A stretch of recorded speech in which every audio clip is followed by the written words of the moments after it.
Hello friends, welcome to पाठशाला study academy. आज हम लोग रियल नंबर्स के सेकंड पार्ट पे बात करेंगे। रियल नंबर के फर्स्ट पार्ट में हमने बात की थी यूक्लिड डिवीजन लेमा।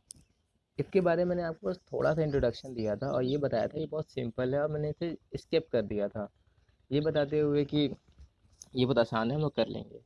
जब आपने इसकी बुक में देखा होगा तो इसमें आपको ऐसे क्वेश्चन मिले होंगे जो आपकी समझ में नहीं आए होंगे कहना क्या चाहते हैं। जैसे कि एक पर्टिकुलर नंबर n है जो डिविजिबल बाई 2 है या नहीं है, ये चेक करना था।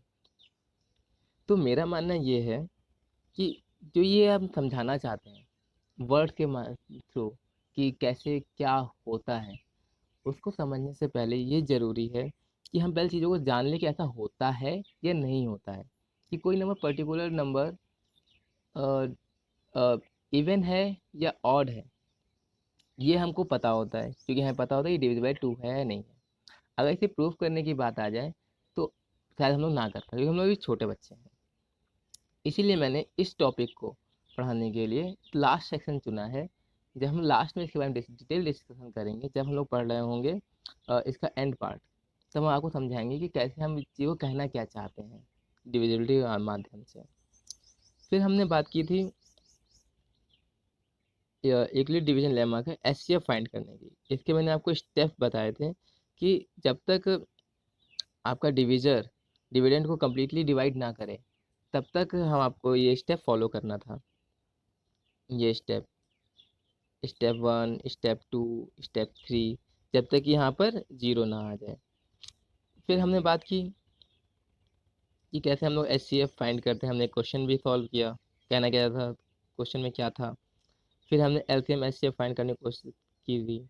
हमने यहाँ पे एचसीएफ पे समझा था smallest and common prime factors. Prime factors आप लोग समझ ही चुके होंगे, आपने प्रैक्टिस की होगी। फिर हमने बात की थी एलसीएम में ग्रेटेस्ट एंड इन्वॉल्व, ये दो तरह के वर्ड हमने यहाँ पे सीखे थे। फिर इसकी मैंने आपको प्रैक्टिस शीट दी थी जो टेलीग्राम पे अवेलेबल है और आप इसके लास्ट सेक्शन में भी लिखा हुआ था। प्रैक्टिस शीट में यहाँ पे मैंने इसके कुछ कुछ के आंसर हमने लिख दिए हैं यहाँ पर। आई होप आपके सॉल्यूशन आ गए होंगे। यहाँ पर मैंने सेकंड क्वेश्चन के आंसर नहीं लिखे हैं। इसके क्वेश्चन मैं आपको फिर से समझाऊंगा, जब मैं इसको रिवीजन करा रहा हूँ तो इसके क्वेश्चन लगा के दिखाऊंगा आपको। यहाँ पर क्वेश्चन नंबर थर्ड है जो आपके लिए नया होगा क्योंकि इसमें डायरेक्ट आपसे एस सी एफ एलसीएम नहीं पूछा। यहाँ पे लिखा हुआ है, क्वेश्चन नंबर थर्ड की बात की जाए, find the largest number which divide 615 and 963 leaving remainder 6 in each case. और हमारा आंसर आया है 87। ये हमारा आंसर आया है। अब ये आया कैसे है अगर हम बताएं, अगर हमसे कहा जाए कि हमें सबसे बड़ा नंबर चाहिए जो 615 को भी डिवाइड करे और 963 को भी डिवाइड करे और हर बार रिमाइंडर 6 बचे। इस तरह के जितने भी क्वेश्चंस आते हैं, आप R D Sharma, R S Agarwal देखेंगे तो उसमें पूरी पूरी बुक भरी पड़ी है। इनके ऐसे क्वेश्चन भी 20-25 क्वेश्चन मिलेंगे जहाँ पे रिमाइंडर दिस बच रहा है, रिमाइंडर दैट बच रहा है। कभी रिमाइंडर सेम होते हैं, कभी रिमाइंडर सेम नहीं होते हैं। तो ऐसे केसेस को करने के लिए सिर्फ और सिर्फ बेसिक तरीका होता है। आपसे कह रहा है कि रिमाइंडर बचे, ठीक है, तो हम क्या करते हैं, 615 -6 कर देते हैं। फिर 963 -6 कर देते हैं। अगर यहाँ पे अलग नंबर अलग अलग होते हैं तो हम अलग अलग हटाते हैं। हमारे पास जो नंबर आएगा अब हम उसका एच सी एफ फाइंड करेंगे। जैसे कि यहाँ पर आएगा 619, सॉरी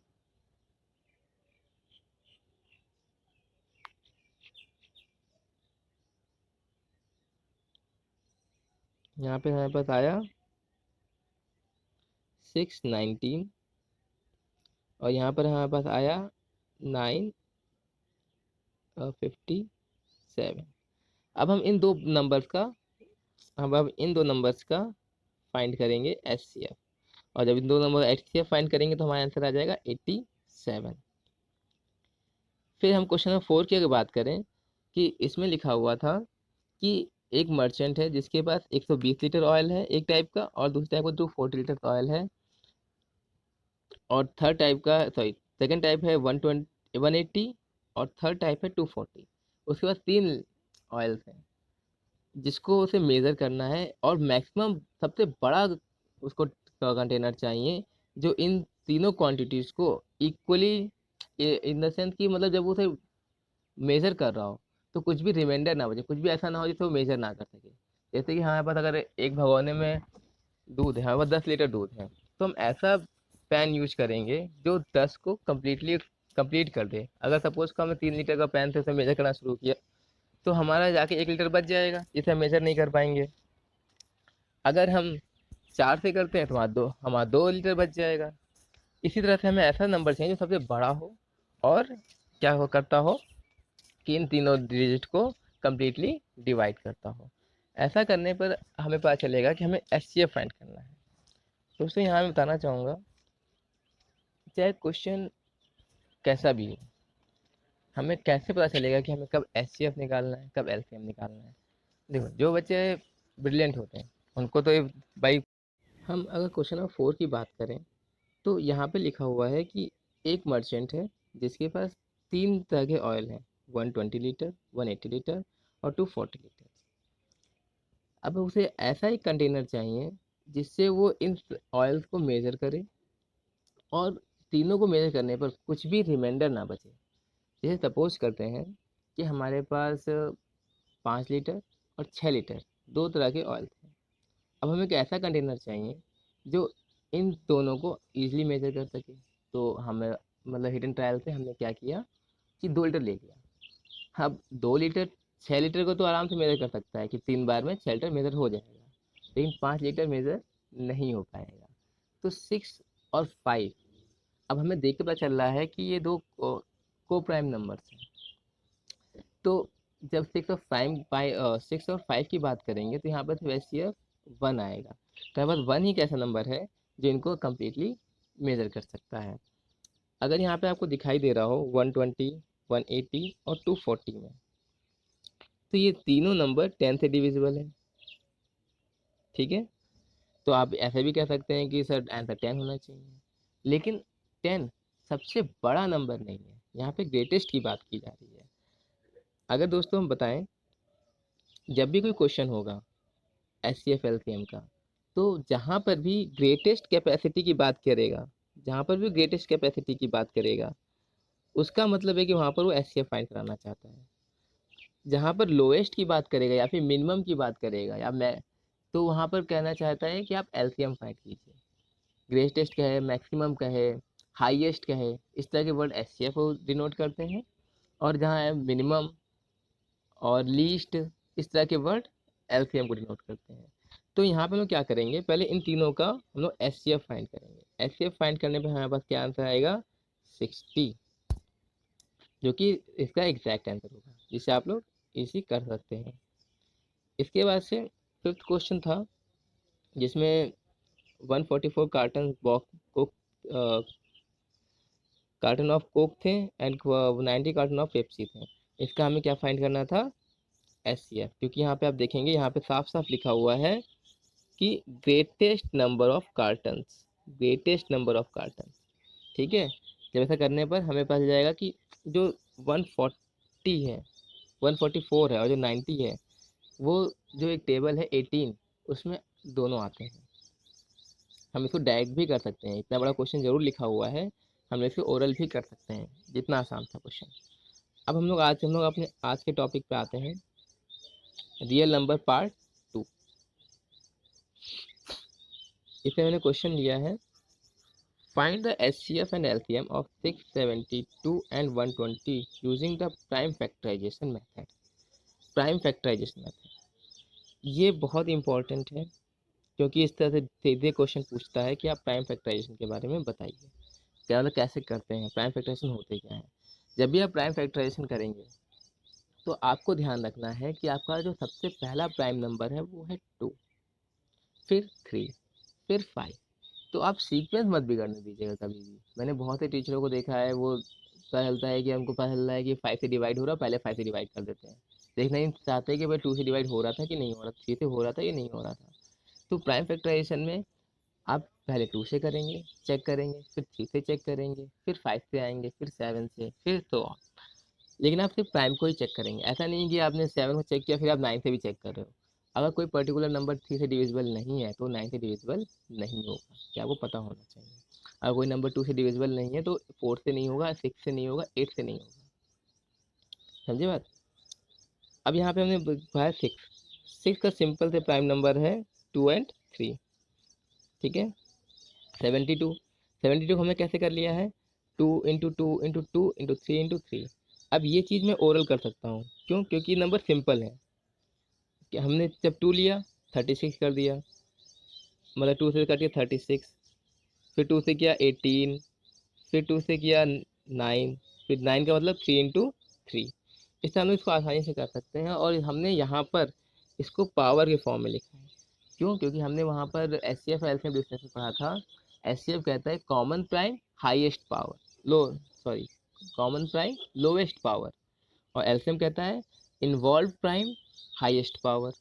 तो यहाँ पे पावर में बात करेंगे, जब हम 120 का करेंगे तो हमें इस तरह से मिलेगा।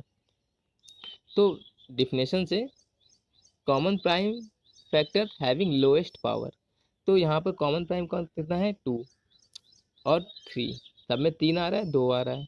2 की लोएस्ट पावर कितनी 1, 3 की कितनी 1, तो ऐसे कितना हो जाएगा 6, ऐसे हो जाएगा आपका 6। यहाँ पे आप एक बात और ध्यान रखिएगा कि कभी भी एच नंबर की छोटी वैल्यू जो होगी उससे बड़ा नहीं हो सकता। जैसे कि अगर हम एच सी एफ और एलसीएम की बात कर रहे थे, एच सी एफ अगर हमारे पास 672 1820 है तो कभी भी एच सी एफ 6 से बड़ा हो ही नहीं सकता। ये ध्यान देने वाली बात है। अगर हम एलसीएम की बात करेंगे तो हमने क्या किया, कॉमन इन्वॉल्व प्राइम मतलब 2 3 5 जिसमें थे, और उनकी हाईएस्ट पावर तो लिया, कितना आंसर आया 360। और एलसीएम की बात करें तो एलसीएम अपने सबसे बड़ी जो नंबर होगा उसका मल्टीपल होगा, या तो वो नंबर खुद होगा या उसका मल्टीपल होगा, उससे छोटा नहीं हो सकता। ये रही बात एलसीएम एचसीएफ की जो हमने प्रैक्टिस कराई।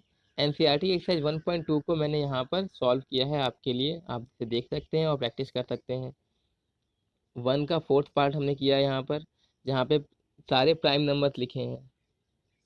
किसी नंबर को फैक्टराइज करने के लिए सबसे पहले आपके पास डिविजिबिलिटी रूल आने चाहिए आपको। जैसे कि 2 का डिविजिबिलिटी रूल है कि लास्ट नंबर इवन होना चाहिए। 3 का है कि जो सम होना चाहिए वो 3 का मतलब मल्टीपल होना चाहिए। 5 का मतलब होता है, 5 की डिविजिबिलिटी रूल है कि लास्ट डिजिट 0 या 5 होनी चाहिए। तो हमें पता लिया कि ये 5 से होगा, क्योंकि 2 से नहीं होना, 3 से इन दोनों का सम 10 आएगा, इसका सम 10 आएगा, इस वजह से ये नहीं हो सकता। 5 से करेंगे तो इतना आंसर 1001। अब 1001 5 से नहीं होगा। अब 3 से, अगर ये पर्टिकुलर नंबर 3 से नहीं हो रहा था तो इसके बाद के किसी भी नंबर को 3 से डिविजिबल नहीं होगा। तो हम क्या करेंगे, सिर्फ 7 पे चेक करेंगे। 7 पे चेक किया, इतना आया। फिर जो 143 आया, 143 किसका डिविजिबल होगा, 11 का डिविजिबल होगा। फिर 13 आया। इस तरह से हमारे पास प्राइम फैक्टर्स की एक सीरीज मिली है। फिर इसके बाद जब इसको किया तो इसको इतना मिला। तो हमने इसको क्या किया, प्राइम फैक्टराइजेशन में कन्वर्ट किया है, जो हमारा क्वेश्चन था। कॉन्सेप्ट है यहाँ पर हमारे पास एक क्वेश्चन आएगा। ये क्वेश्चन बहुत इंपॉर्टेंट है, पेपर में अक्सर पूछा जाता है। इस क्वेश्चन कॉन्सेप्ट को आप लोग याद कर लेंगे। Product of LCM and HCF of two integer is equal to the product of numbers. मतलब कोई भी दो नंबर अगर हम ए और बी ले लें तो उनका जो प्रोडक्ट होगा वो उनके एलसीएम और एचसीएफ के प्रोडक्ट के इक्वल होता है। ये बहुत इंपॉर्टेंट थ्योरम है दोस्तों, ये आपको याद करनी है और हमेशा अप्लाई होती है। ये एलसीएम एचसीएफ केस में ये क्वेश्चन ना आए ऐसा हो ही नहीं सकता, आना ही आना होता है इसको। हमारे पास क्वेश्चन है, verify that LCM into HCF equal to product of the two numbers. हमारे पास दो नंबर हमने ले लिए हैं, 5 10 एंड 92। 92 को हमने प्राइम फैक्टराइजेशन किया, हमें ये मिला। 150 का किया हमने, ये मिला। इस दोनों का एचसीएफ क्या हो जाएगा, तो एक ही कॉमन है प्राइम, और एलसीएम ये सब हो जाएंगे। अब इतने बड़े नंबर को मल्टीप्लाई करना थोड़ा मुश्किल था, तो हमने क्या किया, हम कभी करते ही नहीं है। जब ऐसी चीज़ें आती हैं तो ये टाइम वेस्ट होता है, हम तो कभी करते ही नहीं है। हमने क्या किया, सिंपल तो इसको ऐसे लिख दिया, इंटू 2 कर दिया, और यहाँ पे ऐसे लिख दिया। अब जब इसको सॉल्व करना है तो यहाँ आपको करना ही पड़ेगा, तो आप खाली पर्टिकुलर इस नंबर को कीजिए और यहाँ पे इसको लिख लीजिए। अब हम यहाँ प्रैक्टिस कर रहे हैं, तो हमारा ज़रूरी क्या है कि हम इसको एक बार मल्टीप्लाई करके देख लें, क्योंकि एग्जाम टाइम में हम क्या करेंगे, खाली इसको मल्टीप्लाई करेंगे, यहाँ पे जो आंसर आएगा वही आंसर हम लोग यहाँ पर लिख देंगे।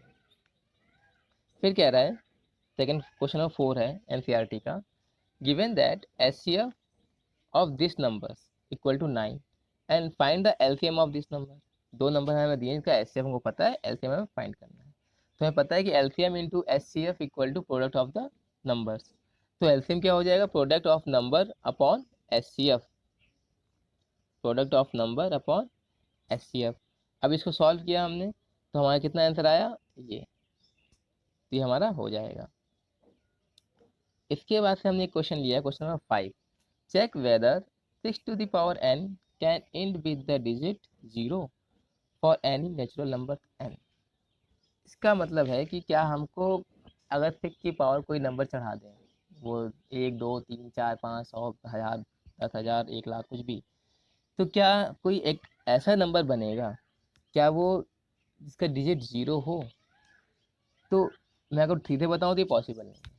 क्यों, आप थोड़ा प्रैक्टिकल करके देखिए। 6 1 जा 6, अगर 6 की पावर 1 लिखते हैं तो 6 आएगा। अगर हम 6 टू दी पावर 2 की बात करें तो कितना आएगा, 36। अगर 6 की पावर 3 की बात करें तो कितना आएगा, 216।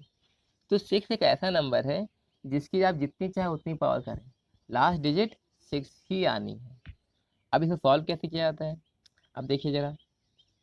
हमने क्या किया, 6 को प्राइम फैक्टराइजेशन में कन्वर्ट कर लिया, 2 × 3। अब 2 × 3 में ऐसा कोई नंबर नहीं है जो 0 फॉर्म करे। अगर यहाँ पर प्राइम फैक्टराइजेशन में 5 होता और एक इवन नंबर होता तो इसका आंसर 0 आ सकता था, लेकिन यहाँ पर 5 नहीं है, इसी वजह से इसका भी कभी भी 0 मतलब लास्ट डिजिट 0 नहीं हो सकता। समझे दोस्तों, ये रीजन है। अब हम लोग टॉपिक पे आते हैं, रिविजिटिंग इरेशनल नंबर्स। अगर दोस्तों हम रियल नंबर की बात करें तो रियल नंबर दो नंबर से मिलकर बनते हैं, एक रैशनल नंबर, दूसरा इरेशनल नंबर। इसके बारे में हम लोग ने अच्छे से पढ़ा। रैशनल नंबर हम लोग 8th से पढ़ना स्टार्ट कर देते हैं, इरेशनल नंबर के बारे में हम लोग 9th में सीखते हैं। क्या सीखा था कि इरेशनल नंबर एग्जिस्ट कैसे करते हैं, उनको लोकेट कैसे करते हैं नंबर लाइन पर, ठीक है। लेकिन इस टॉपिक में हम बात करेंगे कि अंडर रूट पी का मतलब, पी मतलब प्राइम नंबर, किसी भी प्राइम नंबर का अंडर रूट इरेशनल होता है या नहीं, और कैसे होता है इसे हम प्रूफ करेंगे।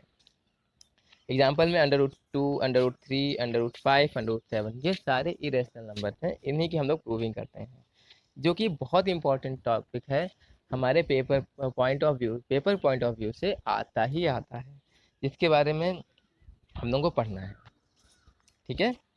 ये हमारा सबसे टफ टास्क है इसे समझ पाना, तो हम लोग ट्राई करते हैं इसके बारे में। थ्योरम लिखी हुई है और ये आपको पेपर में लिखने को तो नहीं आएगी, लेकिन ये मोस्ट इम्पॉर्टेंट थ्योरम है। Let p be a prime number if p divides a square then p divides a where a is a positive integer. इस स्टेटमेंट का शायद मतलब ही समझना थोड़ा मुश्किल हो जाता है, कहना क्या चाहता है। एग्जाम्पल देखिए, 2 डिवाइड 4 स्क्वायर, मतलब 2 अगर 4 स्क्वायर मतलब 16, अगर 2 16 को डिवाइड करता है तो 2 4 को भी डिवाइड करेगा। शायद समझ में आया हो। यहाँ पे अब ए स्क्वायर की जगह 4 को रख दीजिए, 4 स्क्वायर को, और पी की जगह पर 2 रख दीजिए। भाई 4 पी नहीं है, 2 नहीं है, तो मतलब पी और ए आपस में अलग अलग इंटीजर्स हैं। तो कोई भी दो इंटीजर्स ले लें, अगर उनके स्क्वायर को डिवाइड करता है कोई नंबर, प्राइम नंबर, तो उसको भी डिवाइड करेगा, ये कहना चाहते हैं, ठीक है। अब इसका हम लोग देखते हैं क्या है कहानी। Prove that under root 2 is the irrational. ये तुम्हारी एनसीईआरटी का सबसे पहला एग्जाम्पल है और इसे हमें समझना है। सिर्फ आप समझिए। अब मैं अपनी कोचिंग में जो बच्चे हैं उनको ये टॉपिक सबसे लास्ट में पढ़ाता हूँ। क्यों? जब भी उनके एग्ज़ाम आते तब पढ़ाता हूँ, क्योंकि ये कुछ कुछ चीज़ें ऐसी होती हैं जो आप भूल जाते हैं बार बार। आप पढ़ते हैं फिर भूल जाते हैं, जितनी आप एग्जाम देने जाएंगे उतनी आप इसकी प्रैक्टिस करके जाते हैं। तो यहाँ पे समझते हैं और ज़्यादा इस पर डिटेल डिस्कशन नहीं करेंगे, सीधे क्वेश्चन पे आएंगे। हमने बताना है कि अंडर रूट 2 इज इरेशनल है, तो हमें नहीं पता रेशनल है इरेशनल है। हमने कह दिया कि भाई हमने रेशनल नंबर पढ़ के आए हैं, हम रेशनल नंबर ही जानते हैं। तो हमने कहा कि हम नहीं मानते, हमने कहा root 2 is the rational number.